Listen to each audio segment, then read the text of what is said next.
You are now listening to a member of the Disney Podcast family. Head over to Disney Podcast Family on Instagram to see all the latest posts for this show and links to other great Disney podcasts.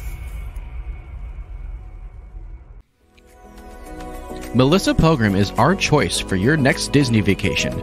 You can reach her at amagicalpilgrimage@gmail.com. We thank her for her support. To all who come to this happy place, welcome. Please stand clear of the doors. Por favor, manténganse alejados de las This here's a wild ride in the wilderness. doors change.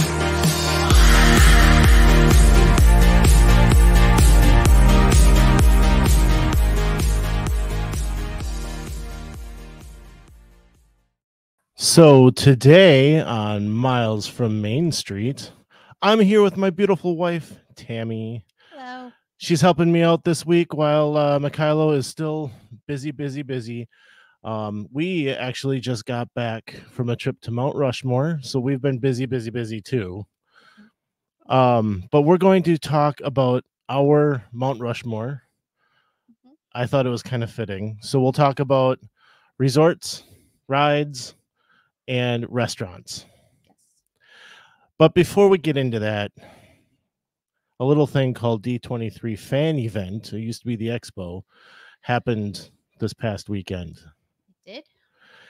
The big thing that happened is a parks presentation given by Josh tomorrow. This is the one that everyone always waits for every year for this show to happen. And, you know, they give us all of the ideas they have, all of the plans that they have to do.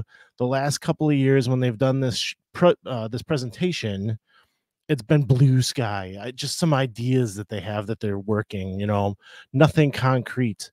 And we're always looking at them going, but you have that epic universe being built. What are you going to do about it? And I think everyone's response was going to be, well, you need another park.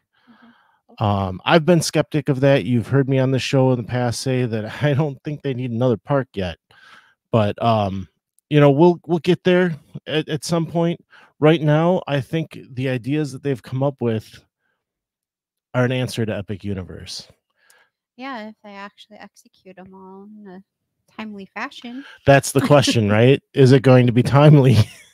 So I thought we'd run over the announcements quickly, see what you think, what I think. And there's been a little bit of more development. You guys are hearing this Tuesday morning. We're recording this Monday night, so Right. we're timely here. But the big surprise, the one that I was most surprised about, was a Monsters Inc. land is going into Hollywood Studios. What do you think? Yeah, I mean, I can see it fitting into that park well, especially yes.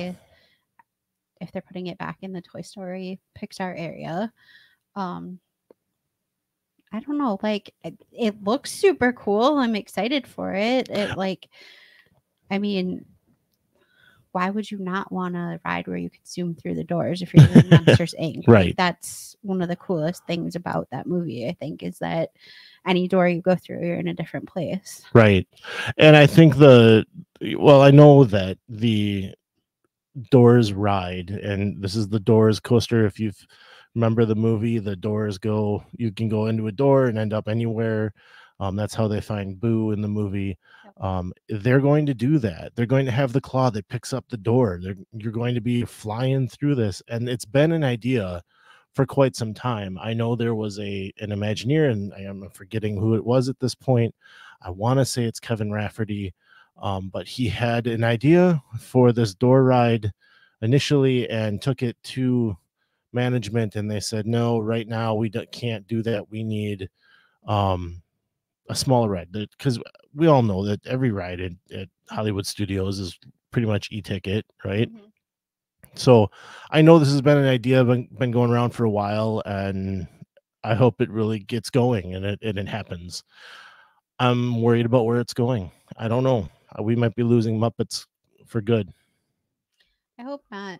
I know. I'd rather see them add more Muppets. I agree. And but I think we are the few that think that at this Right. point. I did read a comment today in one of the Facebook groups I'm in that it's our kids' turn to now enjoy the things that they've grown up with. Right. So that brings me to the next thing, which is Cars in the Magic Kingdom. This is going in Frontierland, and the news today is that they're going to take out the Rivers of America and Tom Sawyer Island and replace it with a mud pit that have cars going through it. I don't know how I feel about Cars being in Magic Kingdom. I feel like it would be better fit in Hollywood Studios, but this is where we're at. And you know, I always put my faith into the Imagineers, and I believe they're going to do something great. It'll be a thrill ride with the mud pit thing, and then there's going to be another family friendly ride, and I'm excited to see it. So hopefully that works out. What do you think? Yeah, this one I don't know how to feel about either. What did surprise me is that our 19-year-old or 18-year-old, sorry, was like excited about it. And our kids never watched Cars a lot when they were little. Right. Maybe our son a little bit, but it surprised me that she was excited about it. And I think she's excited about it because she loved Radiator Springs so much. And I know, like, you were trying to tell her that's not what this is going to be. It's not. So I don't know.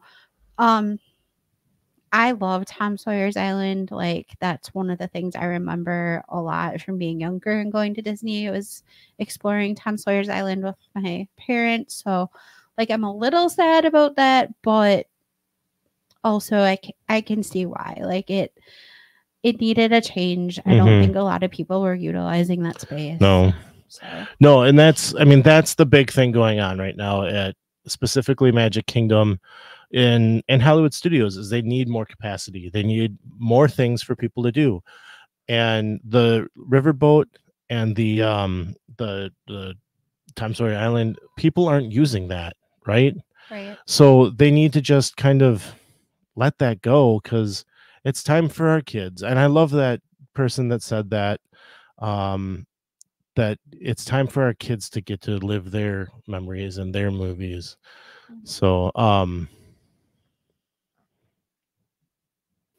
so with Cars going in there, that brings us to the Beyond Big Thunder ideas that they've been giving us over the last couple of years, and that is turning out to be Villains Land. I think it's super exciting. I think Villains Land is going to be the talk of the town when it finally opens, which I think they're shooting for like a 2029 opening. I don't know much about it other than it's happening. Have they said what it's going to be like yet? 2 rides, eateries, and shops. Okay. But they haven't said like what kind of rides. No, they like, haven't the given us an idea of what it's going to look like yet. Okay. Which is why I believe they said 2029 would be the earliest. So if you look back at Star Wars, it took 6 years. I think Avatar took 6 years. So pushing this, you know, and well, okay, so that brings me to the first thing that Mr. DeMauro said at the beginning of the show was that the projects they were announcing are shovel ready, and even some dirt has been started moving. Yeah, none of them were just blue sky ideas. Yeah. And so it's like these are ideas that they are ready to move on. And so I know there's been some work being done back behind Big Thunder. So it's, you know, like I'm assuming that this is happening. This is one that's going to happen. The Cars one feels more like some of the things we've lost. The Mary Poppins, the Spaceship Earth redo, the pavilion they were going to put in the middle of Epcot. Was it the Garden Pavilion? Someone say something down below and let me know if I'm right on that. But you know, the Play Pavilion. These were things that were going to be redone. Villains Land is taking up new land, so it's something that they can just. They got a blank slate, throw it in as long as the money is there, which, you know, pending another COVID situation, it should be because they've been planning for this now for 3-4 years, right? So I'm excited for Villains Land. I haven't asked you what you think yet. That was probably like the announcement that I was most excited about. Been wanting that for a while, and I think it'll be really cool. you were talking about how you found like a meme or something that said that the Kingdom Keepers went through all that trouble to keep this from happening nowadays. Well, I read not all of those books, but I read a good chunk of them, and that is what a villain's land is going to remind me of, is reading those books. And like it just has the potential of being very cool, and I'm sure that they will do a very cool job with it. I think it'll be really cool too. I can't wait to see it. I hope we get a castle of some sort. Yeah. I'm hoping for like Maleficent's castle with like maybe the dragon wound around it or something. That'd be cool. Yeah, I think that'd be really cool. So yeah, we get that, and now like a little more urgently, I guess, we get Tropical Americas in Animal Kingdom. This is going to replace Dinoland. It's going to start pretty quickly. Ernest, that's the word I was looking for a little bit ago. They've already got equipment in place to start this. There is not a date said as far as closing Dinosaur, but they've got that space where Primeval World was. That's already going to start. They could start back there already without even bothering anyone, right? But it looks like we're getting a Indiana Jones ride, completely new story, but I did see the same ride vehicle in the concept art they showed that's in Dinosaur. Mm-hmm. So it's kind of the same thing. We'll see what happens. It'll be loved no matter what, I'm sure of it. The exciting part about this, though, is the madrigals are coming, and we're going to get the casita. Yeah. I mean, that whole area needed to be redone, and I'll be honest, I'm not sad about any of that going away. Like, we always rode Dinosaur, but not my favorite ride by far. So I think what I will miss the most back there was the gift shop. Yeah. They had a pretty decent gift shop back there that a lot of people didn't go to. So I feel like you could find some of the things you couldn't find anywhere else back there. But yeah, I don't know. I'm very excited for the Casita because I love the music from that movie. Like, the music is great, and the fact that we're going to see, is it Antonio getting his gift, right? Yeah. So Antonio's getting his gift. Right. Yeah. I think that's going to be really fun to see that story play out. Something that we haven't seen yet. So I am scrolling quickly through the other things. There was an announcement of 2 new lounges coming to Disney World. One is going to be, I think it's going to replace Tortuga Tavern, and it's going to be a Pirates themed lounge. And the other one is going to be a Spaceship Earth lounge. Not sure where that one's going to be, but it's not going to be one of those specific ones, not a DVC or an AP type lounge. This is for anyone to go and visit. So you'll be able to do. I'm excited for the Pirates one. I think that's going to be pretty cool. Yeah, I think so too. Test Track, they're expecting that to open this year, or not this year. I'm sorry, in 2025. I don't know what that means. Sometime next year. My guess is going to be near the end of the year. Not sure how that'll play out, though. I know they've been planning to do that for a little while now. Mandalorian and Grogu will get an adventure on the Millennium Falcon Smuggler's Run, which I think is pretty interesting. It's still a new ride, and they're going to change over the video now. Yeah, I think it probably has more to do with just keeping relevant. I mean, it's a very popular franchise for them right now, so yeah, and it might drive a little more traffic back there. I know people are kind of getting tired of the sequel trilogy timeline, so I think that'll be interesting to have that in there. And the last thing, a new nighttime parade is coming to Magic Kingdom. I was hearing rumblings of this. There was talk of maybe it'd be a new daytime parade. But there would be a new nighttime parade, and he came through for me. We're getting Disney Starlight, and I can't wait to see it. I loved the Main Street Electrical Parade when I got to see it. Have a lot of great memories with the kids, and I can't wait to see this one. Me too. I loved that. Same as you. I loved the Main Street Electrical Parade. Um, it'll be amazing. Just the pictures that they showed already, it looks super cool. So Agreed. Yeah, I can't wait to see it. And we're talking about going in the summer. They're saying summer of 2025, at least. So the article Disney Parks blog put out says 2025. It doesn't give anything more tight than that. A tight timeline, I guess. But this one says 2025. Josh said it would be summer. I'm hoping Memorial Day is when it happens. that's just because we're planning on going in early June. So Exactly. you want it done before. Exactly. But I will remind you that summer is June 20th to September 20th. Those are the months. And a lot of times when they say summer, it's September. So hopefully this parade gets up and running quicker than that. I know we got to build the floats and everything, but I always find it funny that it takes time to create a parade. Yeah. But I mean, like you said, the floats have to be built. You have to all of those dancers that walk in between the floats have to be trained in their choreography. That's true. And conditioned. I mean, that is a long parade to do that much dancing. So I understand. All right. So that's the news. I'd love to hear your thoughts in the comments. Send me a text. You can text us in the show notes. If you go look, there's a link there to text us. I'd love to hear your thoughts on these announcements. What you think. You've heard ours, and so let us know. And I'm going to take this moment, because I forgot at the top, to remind you to go share this with a friend. We love talking to you guys. I hope you love listening to us. Let somebody else know about it so that they can join us and have something fun listening. We have some great changes on the way next month. I can't wait to announce this stuff. I think it's going to be great. A lot more content coming, and it's going to be epic. Okay.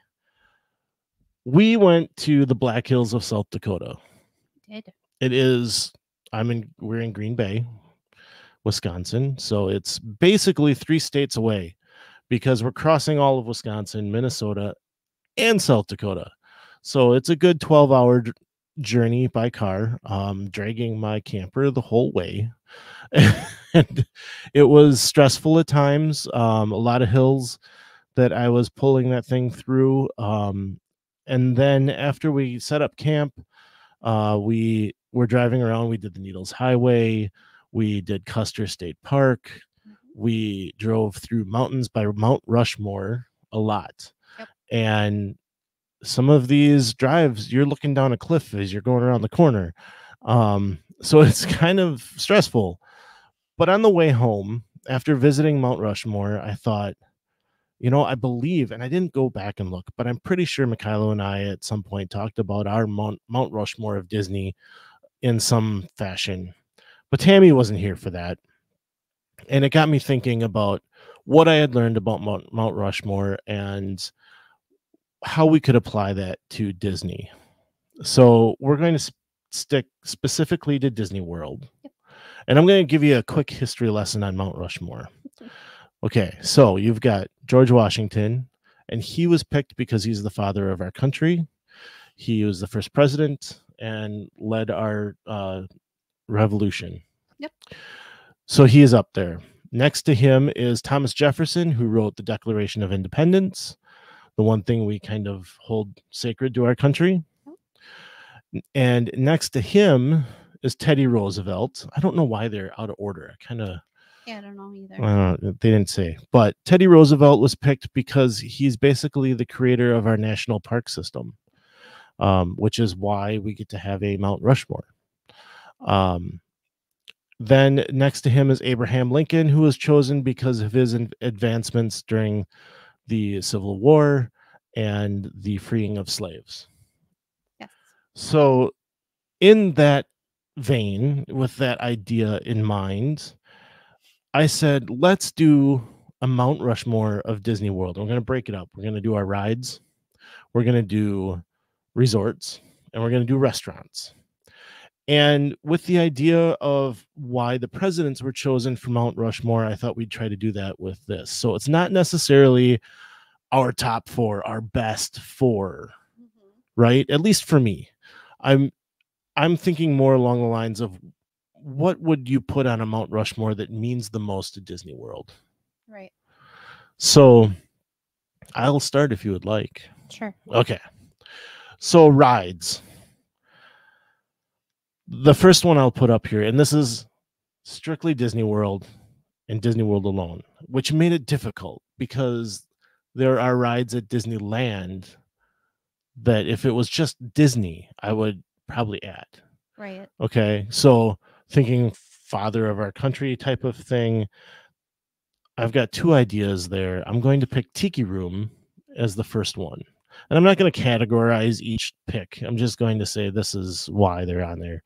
So the Tiki Room, this is the first audio animatronic, the birds, the reason why we have the advancements in robots that we have. I mean, this is what Walt started us with. So you got to have the Tiki Room there. Now, it might not necessarily be a ride, but it's an attraction and it's meaningful.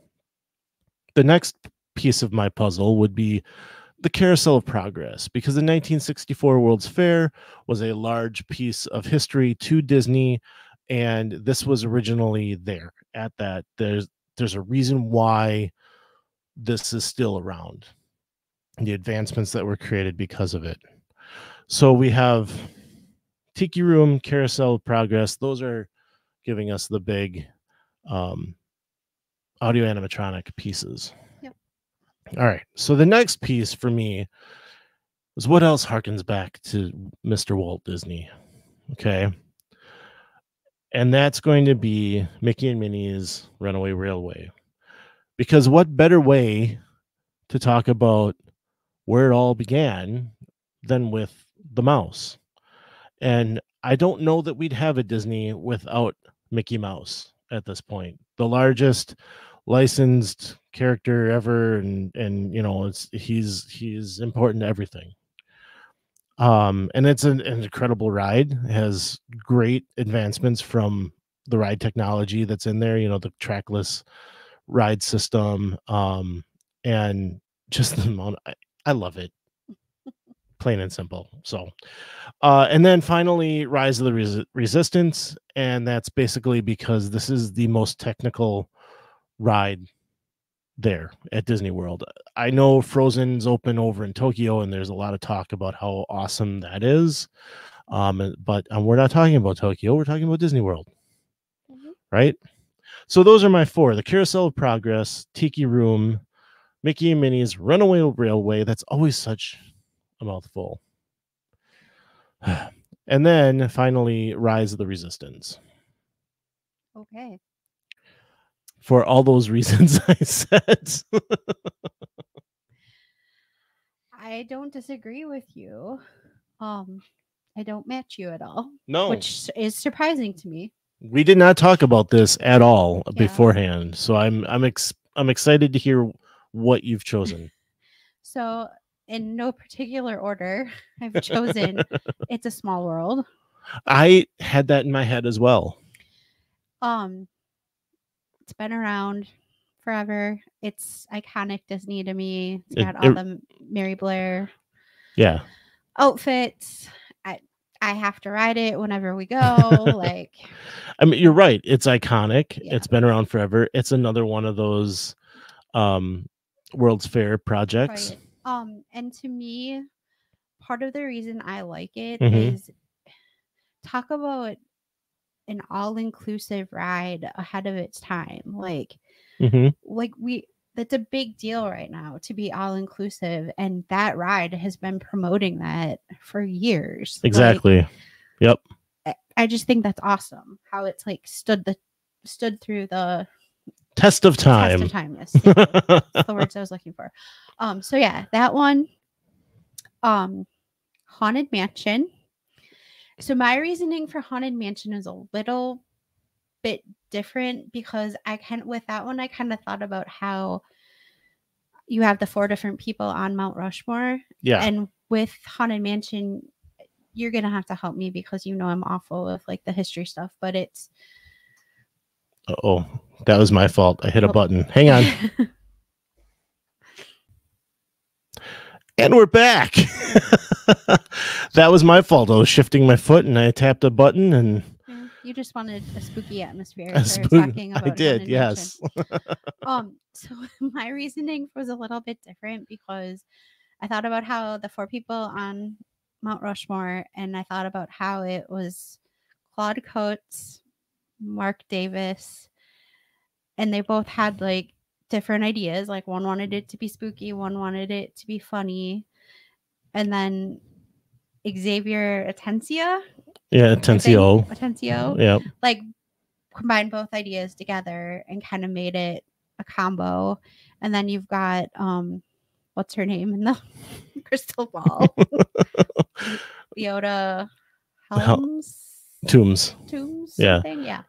I'm really bad with names like that. But so that's why I have that on there.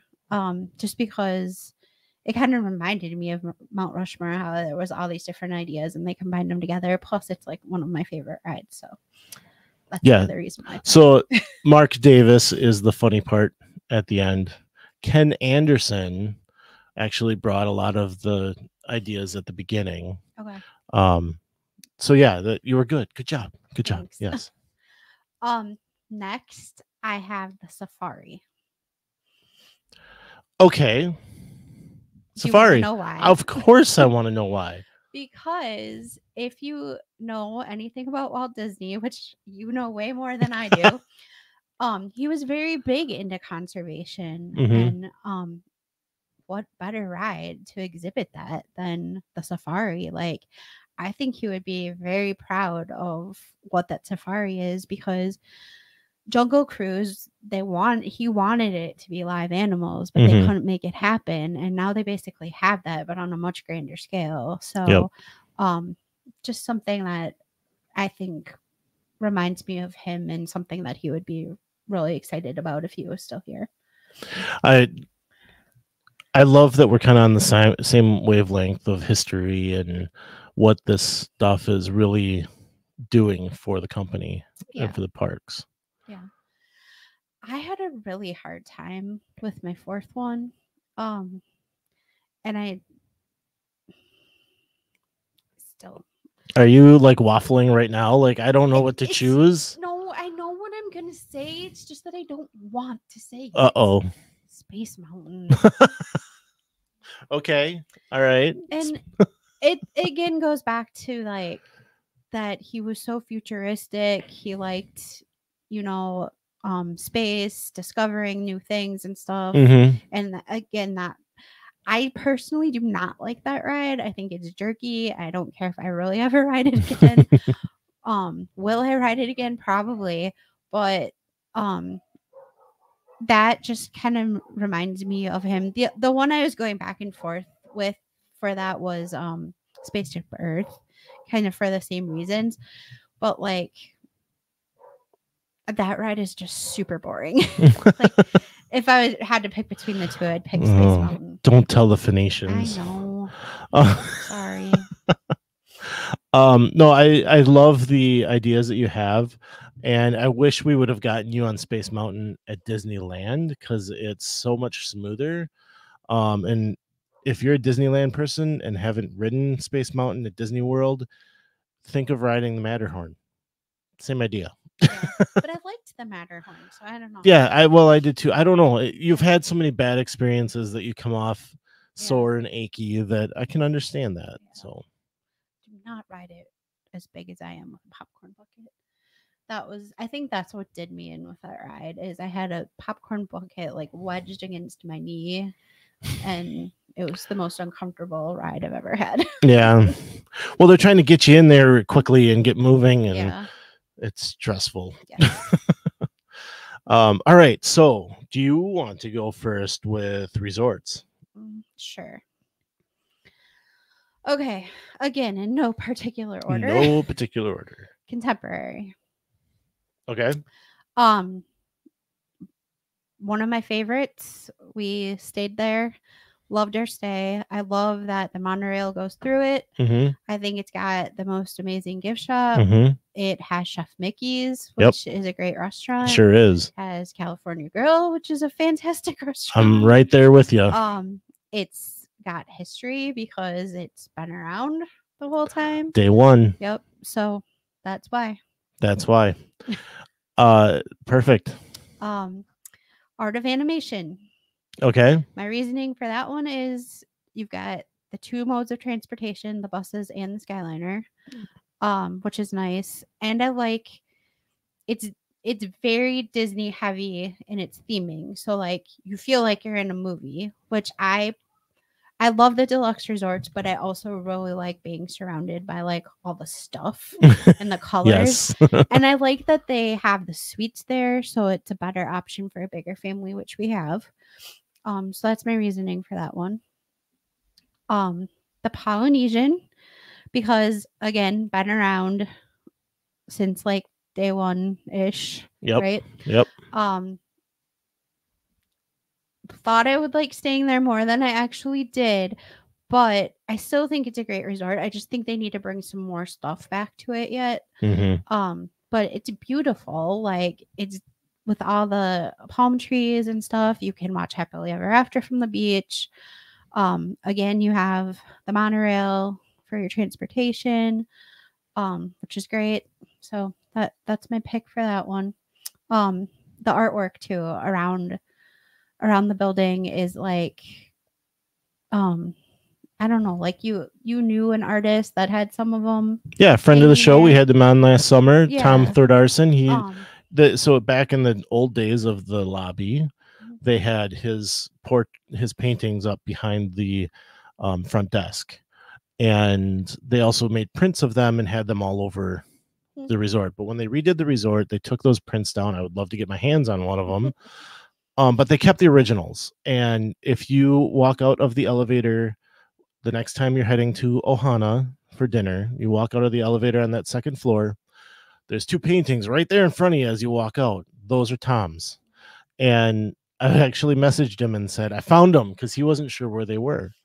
And he was excited that they're still there and still on display, and they're beautiful. And as you know from that interview, he is very heavy into the tiki world now, which lends to his Polynesian art being there. And it just is full circle and really cool.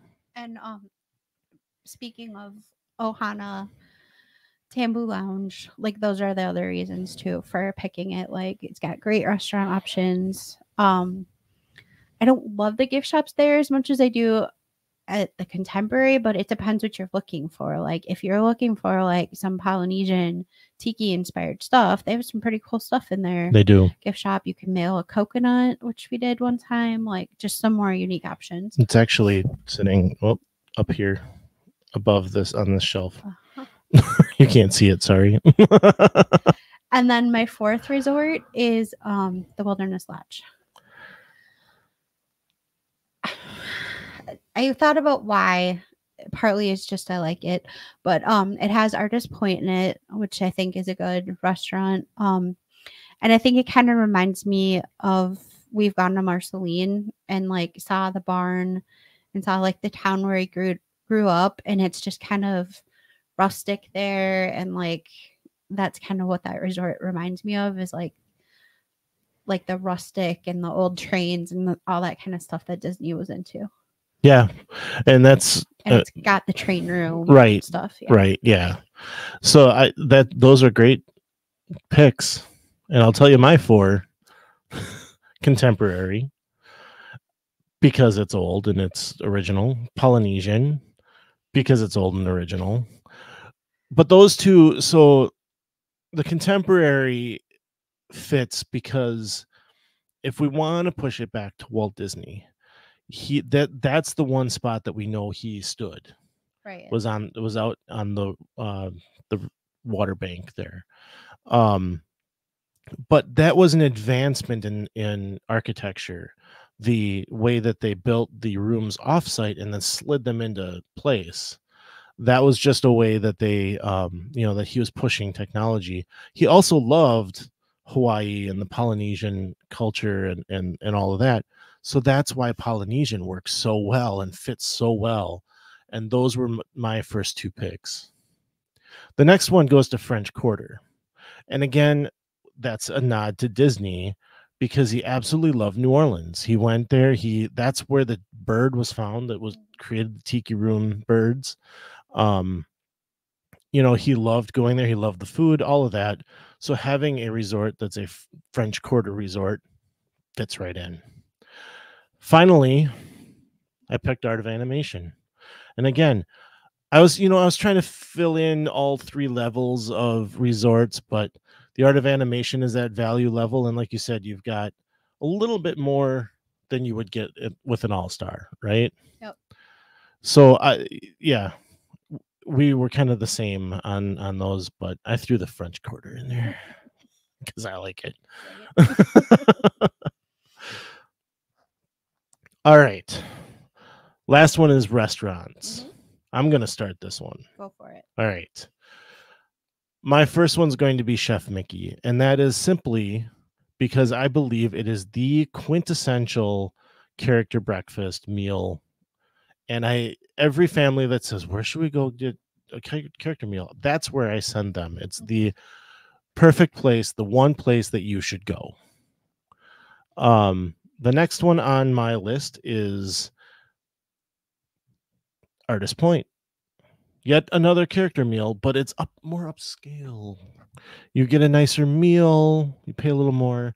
You've been invited by the queen to be there. Yep. Now this is Snow White's evil queen, but you should still only call her the queen. How evil is she? She invited you to her dinner, did she? And for context of that, when we got to meet her, my daughter, who was, I don't know, 6 at the time, she says, how evil are you? And she kind of freaked her out a little bit, but excellent meet and greet that we got to have with her. I just loved it. Favorites, yeah. Yes, absolutely. And you get Dopey and Grumpy and Snow White coming out to say hello as well. And it was just a lot of fun. Mm-hmm. My next one is going to be California Grill, because California Grill. And I've professed California Grill many times. We've been up there a couple of times now, and it's been wonderful both times. And getting to see those fireworks from up there is always a great view. It's just been a great experience. So the final one is, and I've kind of gone mostly characters, because when you talk about eating at Disney, that's what you think of as characters, right? Mm-hmm. So I'm taking Cinderella's Royal Table within the castle. Again, you talk to people, that's what they want to do. They want to eat inside the castle. Mm-hmm. So that has to be on the Mount Rushmore of restaurants. Not on mine, but I can see why. Okay. So 2 of mine match you. California Grill. For the reasons you said, it's just amazing. It's in the Contemporary. Yes. And you can watch Happily Ever After, which is looking over Magic Kingdom. So, it's just awesome. Like, right. Nothing, I don't have anything bad to say about it. Every time, both times we've gone, it's been excellent. The service has been excellent. The food's been excellent. It's just a great place. Yes. And the other repeat I had of you was Chef Mickey's. Basically for the same reasons that you said. It's the Fab Five. It's good food. It's food that your kids are gonna eat. Exactly. You get to meet the most iconic characters. Mm-hmm. So, and again, it's in the Contemporary, which apparently is my favorite resort, because I keep saying that. We could get into that at some point too, right. How Contemporary seems to have become our favorite resort. Yeah, which we weren't thinking it was. No. Anyway, so then I went Crystal Palace. Mm-hmm. it's decent food. Like, I'm not gonna go and say it's amazing, but for a buffet, it's decent food, and it gets you the Winnie the Pooh characters, which I think of when I think of Disney. A, because they're my favorite, but B, also like they're some of the older iconic characters to Disney. I feel like besides They are. the Fab Five. So Sure. and then did 3 now, right? And then my last one was Ohana. Oh, yes. We've been for breakfast, we've been for dinner. Both were excellent. Depending on where you sit, you can see the fireworks. Yep. Just a great view all around, great drinks, great food. If you go in the morning, you get to meet Lilo and Stitch. Mhm. We've had great character interactions with them where they've taught the kids how to hula. Just been a lot of fun. A lot of fun. Yep. Yeah. I completely agree with all of those. This was fun. I think this was a great way to talk about some of the stuff at Disney, that our Mount Rushmore. I expected us to duplicate a lot with each other, and I'm surprised that we didn't. No, and like I said, we did not talk about this ahead of time, and we did have a couple of duplicates in there, but thankfully it didn't go that way. Right. But it'd be great to hear what you guys think. What's your Mount Rushmore of rides, resorts, and restaurants? Text the show. Find us out on Facebook, Instagram. You'll find us at Miles from Main Street. Leave us a comment here on YouTube and let us know what you think, what you thought, and be sure to go share with a friend. So that's all we've got this week. But as we like to say, some live close And others don't. but others don't. But others don't. I can never remember. We'll get it one of these days. Okay. So let's talk about it. We'll see you next time on Miles from Main Street.